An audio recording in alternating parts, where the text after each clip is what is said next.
Here's everything that came with my Prusa Mini stickers of Joseph and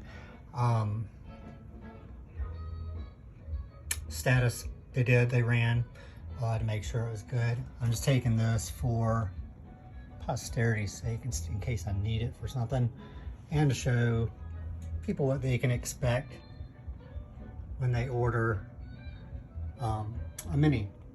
It was packed well, and it got here. They built it on the 7th, and today is the 11th, and yesterday was Sunday, so it got here pretty quick.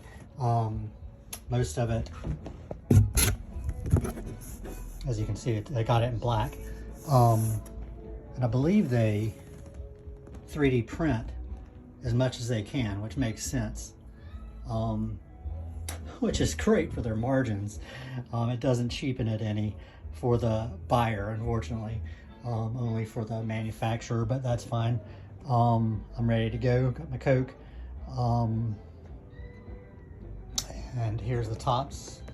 I'll mark them, bottom, top, so that when I'm going to move it, I'll remember if I just have a total blank or something, which is common. Anyway, that's all. Thanks.